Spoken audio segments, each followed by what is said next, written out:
안녕하세요. 문학치료와 행복한 삶이라는 주제로 강의를 진행하게 된 신진범 교수입니다. 문학치료라는 말이 생소하게 들릴 수도 있을 텐데요. 문학치료는 오랜 역사를 가지고 있습니다. 산업사회의 가속화로 많은 병원과 상담센터가 우리 주변에 생겨났습니다. 문학치료는 독서치료, 시치료, 글쓰기 치료, 인문 치료로 불리기도 하며 발달적 문학 치료와 임상적 문학 치료로 나누어집니다. 쉽게 말씀드리자면 일반인들이 독서, 글쓰기, 시 창작 등을 통해 인성을 함량하고 건전하고 행복한 삶을 사는 것은 발달적 문학 치료에 속합니다. 임상적 문학 치료는 전문 자격증을 가진 치료사가 다양한 문학 자료를 활용하여 내담자를 치유하는 것입니다. 널리 알려지지 않은 문학 치료에 대해 4번의 강의를 통해 여러분들을 만나고자 합니다. 첫 번째 강의로 문학은 우리를 치료할 수 있을까에 대해 말씀을 드리겠습니다. 이 질문에 대한 답은 물론입니다. 치료할 수 있습니다. 입니다. 문학은 지금까지 많은 사람을 치료해 왔습니다. 고대 태베의 도서관 정문에는 영혼을 치료하는 곳이라는 글이 걸려 있었습니다. 그리고 스위스의 한 중세 대수도원 도서관에도 영혼을 위한 약상자라는 글이 새겨져 있었습니다. 로마 신화에 나오는 아폴로는 의학의 신이면서 동시에 시와 예술의 신이기도 했습니다. 미국의 경우 1751년 벤저민 프랭클린이 세운 최초의 병원인 펜실베이니아 병원에서 정신질환 환자들에게 치료 보조 수단으로 책 읽기와 글쓰기를 사용했으며 환자들의 글을 출판한 기록이 있습니다.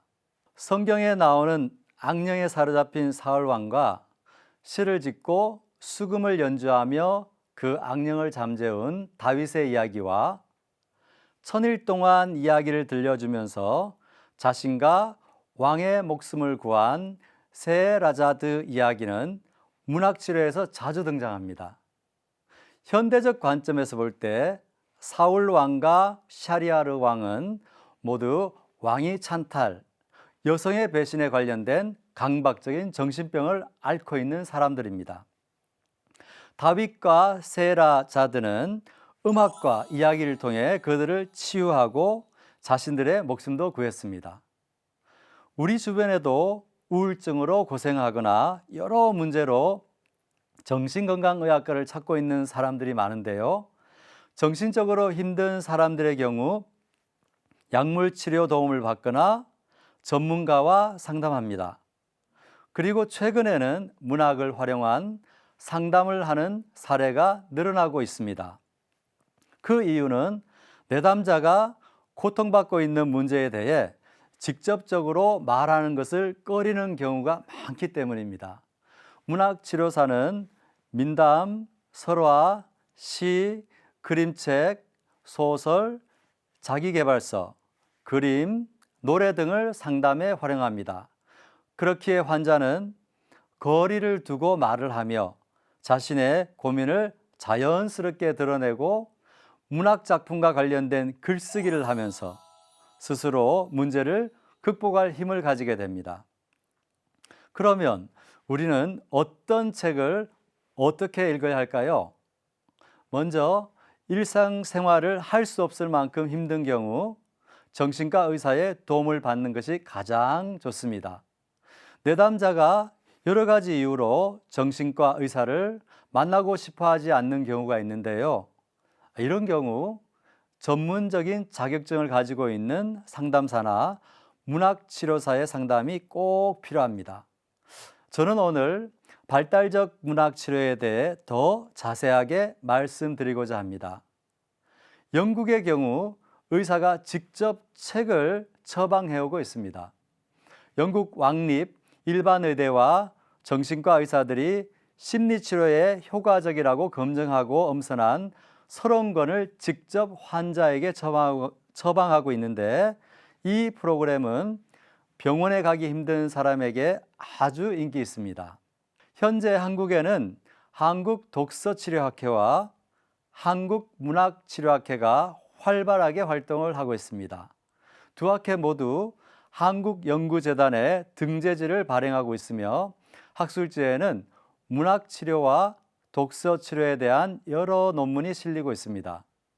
이 두 학회의 저널에 실리는 논문을 읽어보면 문학치료가 어떻게 이루어지는지 잘 알 수 있고 상황별로 어떤 책을 읽으면 도움이 되는지를 알 수 있습니다. 논문은 모두 무료로 보실 수 있으며 로그인을 해야 하는 경우 학회 관계자나 저에게 이메일을 보내시면 됩니다. 두 학회에 소속된 전문가들이 전국에서 활동하고 있으니 지역에서 문학치료 전문가들이 필요한 경우 학회로 문의해서 도움을 받으실 수도 있습니다. 저도 지난해부터 문학치료와 미국 소설에 대한 10년 기간의 연구를 하면서 어떤 책이 치료적 효과가 있는지에 대해서 자세하게 살펴보고 있습니다. 책을 선택할 때 전문가의 도움을 받거나 다양한 상황에 맞게 책을 추천하는 책에 도움을 받는 것도 좋은 방법입니다. 문학치료 도서들이 여러분에게 들려주는 내용을 대화로 옮겨봤습니다. 독자와 책의 대화입니다. 독자들이 이렇게 이야기를 하죠. 사는 것이 너무 힘들어요. 왜 하필이면 내가 이럴까요? 책이 답변을 합니다. 당신만 그런 게 아니에요. 모든 사람이 다 불행합니다. 하지만 모든 사람은 씩씩하게 이겨냅니다. 독자가 이야기합니다. 내 힘들다, 자살, 역경, 책이 답을 합니다. 거꾸로 읽어보세요. 다들 힘내, 살자, 격려이 되죠. 예, 독자입니다. 문학은 무엇인가요? 예, 책이 답변을 합니다. 튼튼한 뗏목이자 구명줄이며 생존 방법을 알려주는 앞선 조상들이 남겨준 지혜의 보물창고입니다. 라고 이야기를 하죠. 지금부터 책 처방전과 같은 두 권의 책을 소개하려고 합니다.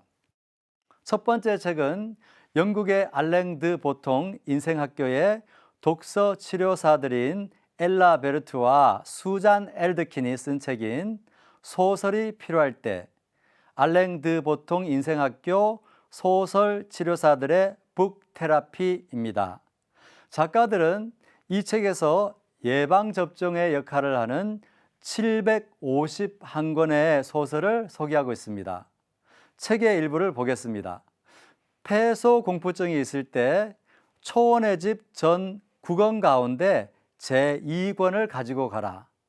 그동안 아빠가 연주하는 바이올린 선율이 별이 총총 박힌 하늘로 퍼져나간다. 오기마치의 모험에서 오기가 적성에 맞는지 알아보러 직접 해본 일들을 정리하면 훌륭한 직무 설명서로도 손색 없다. 일 중독자일 때의 치료법은 모든 것이 빠져나가 말라붙어버린 영혼을 매우 단순하고 시골스럽고 작은 것에 푹 담그는 것이다. 이런 치료에 딱 맞는 소설로 우리는 토머스 하디의 가장 온화하면서 순진한 작품인 녹음 아래서를 추천한다. 처럼 상황에 맞는 다양한 책을 추천하고 있습니다. 다음으로 소개할 책은 한국서점인협의회에서 엮은 종이약국, 마음이 아픈 당신을 위한 한 권의 처방전입니다. 이 책을 위해 서점마다 우체통을 마련해 엽서를 만들어 게시하고 일반인들이 가장 많이 고민하는 주제를 선택하게 했다고 합니다. 그리고 전문가들이 책에 대해 약 15줄 정도로 요약하면서 311권의 책을 추천하고 있습니다. 이 책은 고객의 요구를 분석하고 다양한 분야의 전문가들이 도서를 추천했다는 점이 첫 번째 도서와 다릅니다. 한국에도 북 레시피 닥터와 같은 전문적으로 도서를 처방해 주는 분들이 적극적으로 활동을 하고 계십니다.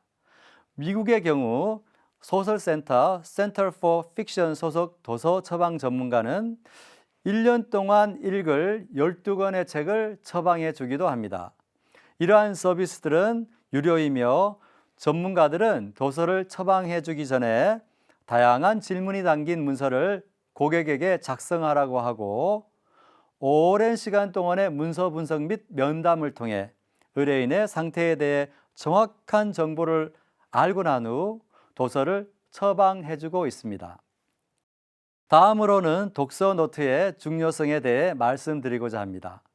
많은 문학치료 전문가들은 책을 어떻게 읽을 것인가를 강조합니다. 저는 종이로 된 책을 선호합니다. 그 이유는 책에 밑줄을 치거나 그때 느낀 점을 이렇게 적을 수도 있기 때문입니다. 최근에는 전자책을 읽는 분이 증가하고 있는데 종이책이든 전자책이든 매일 읽거나 꾸준히 읽는 것이 중요합니다. 또한 전문가들이 응급 키트라고 부르는 힘들 때 우리가 볼 수 있는 명언, 명구 등 희망과 용기 그리고 깨달음을 주는 문장을 적어두는 것을 습관화하는 것이 중요합니다. 책을 읽은 날짜와 서지 정보를 적고 밑줄 친 부분을 다시 읽으며 명문장을 필사하고 느낀 점을 짧게 적어둔다면 책에서 얻은 구급약품 상자나 마음을 위한 보약을 가질 수 있게 될 것입니다. 콩나물이 흘러내리는 물로 자라고 향을 파는 가게에 갔다 오면 몸에 향이 스며들듯 독서는 여러분들을 성장시키고 여러분의 향기가 될 것입니다. 지금까지 1강 문학은 우리를 치료할 수 있을까에 대해 말씀드렸습니다. 다음 시간에는 효과가 입증된 글쓰기 치료에 대해서 살펴보겠습니다. 시청해 주셔서 감사합니다.